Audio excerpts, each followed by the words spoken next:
Hello, my name is Daniel Beunza, and the title of my presentation is Closed Floors, Broken Markets, Social Distancing and Market Stability During COVID Lockdown. And this is work that I have been doing with Diverging. Let me start by motivating my interest in this project. Um, I very recently published a book. The title is Taking the Floor. And perhaps the core argument made in the book is that social proximity, meaning when the various traders work close to each other in the physical space of a trading floor, helps traders make better use of financial models. And so the trading floor becomes this very tight network of informal social interaction and technology and people. Of course, as soon as the COVID lockdown was decreed, then there was a mandate for social distancing. And so the puzzle for me became, well, how do you put these two things together? The traders, at least some of them, were posting photographs of their trading setups to trade from home. They called them Rona rigs for the rigs for the coronavirus. They even had their own hashtag in Twitter.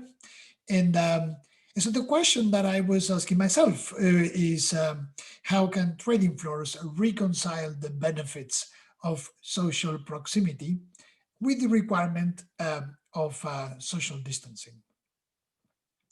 But more broadly, if one looks into the literature on extreme context organizations, what the literature has shown is that context of disruption create a need for organizational resilience.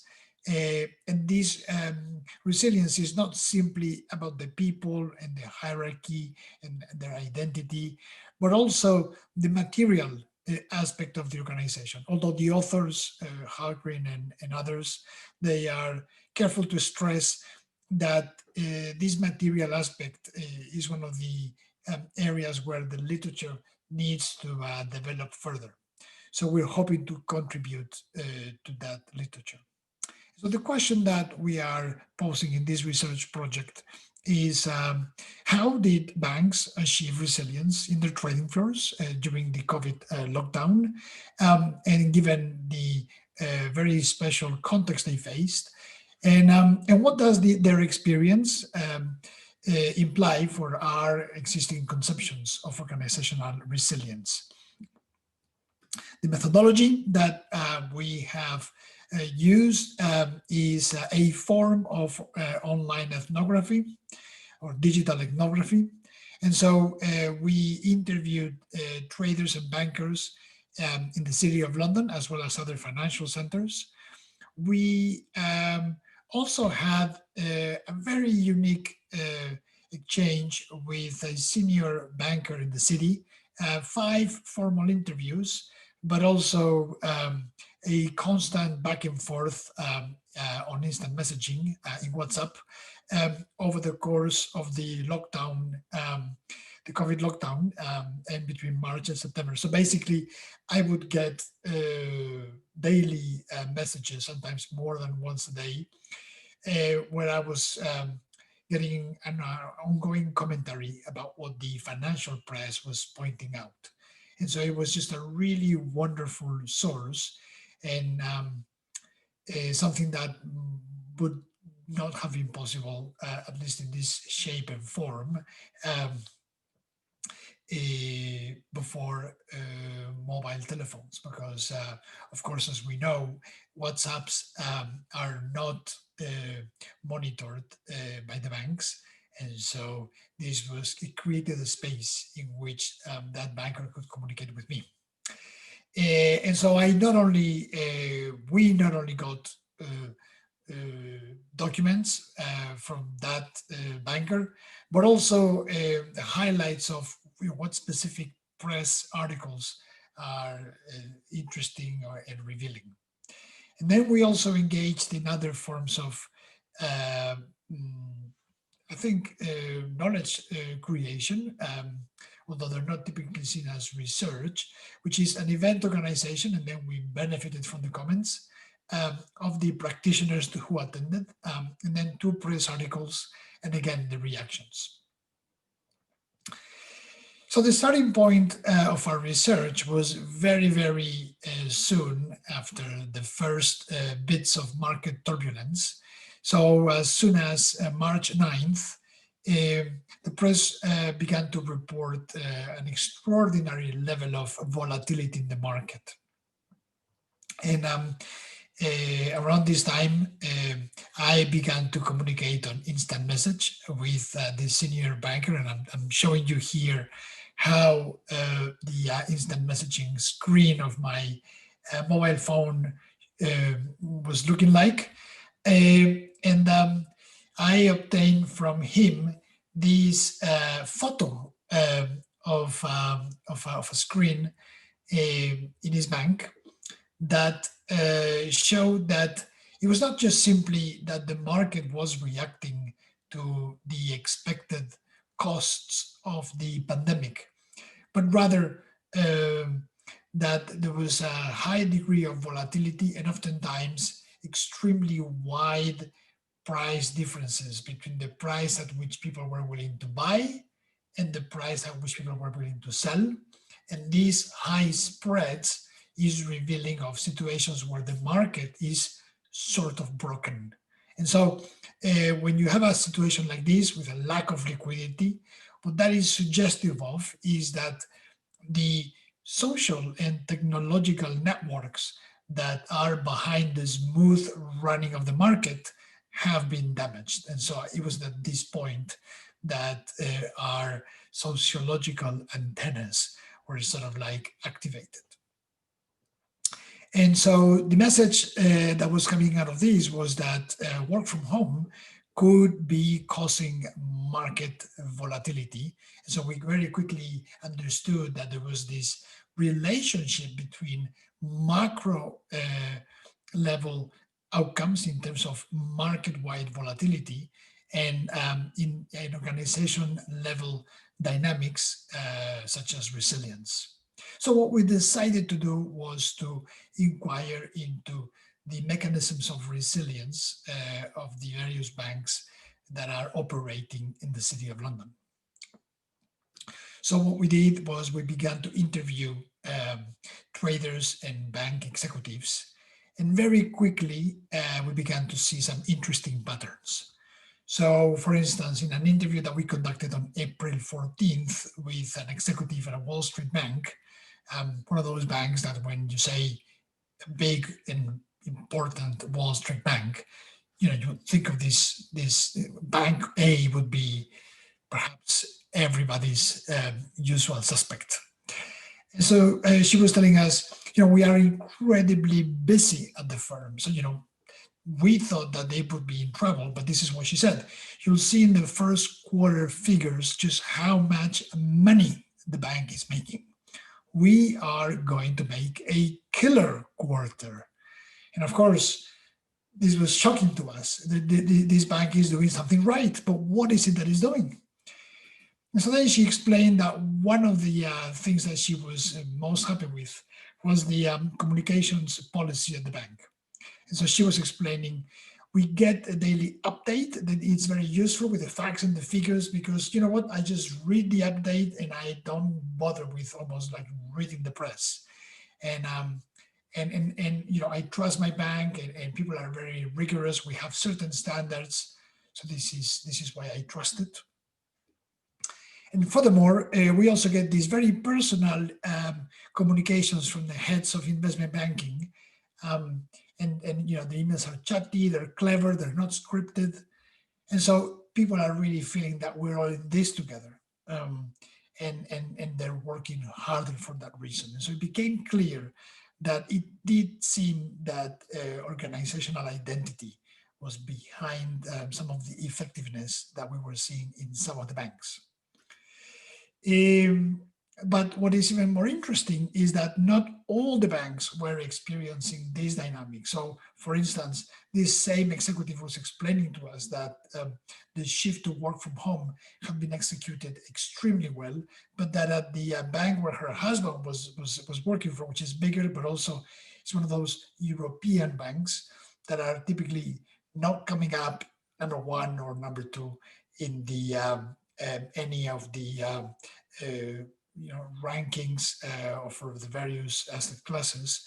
She was pointing out that they just don't have the infrastructure, they haven't invested in the past, you cannot get the hardware right now, and I had to believe her because I myself was trying to buy one of those Logitech cameras to do these type of zooms, and I couldn't find one.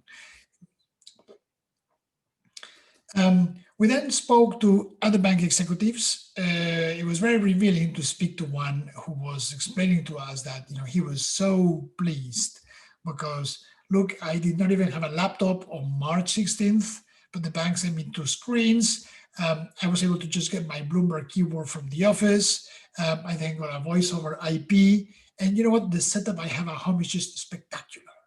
So we were shocked to see that this guy was just proud and just really happy with what the bank had done. And so not only that, because he also said, you know what, I'm pleased, but if I was upset, I'd say I'm pleased too. And what I say is chin up and move on. And so um, perhaps this is a distinctively a British attitude to disaster, but we also felt it was a great example of personal resilience.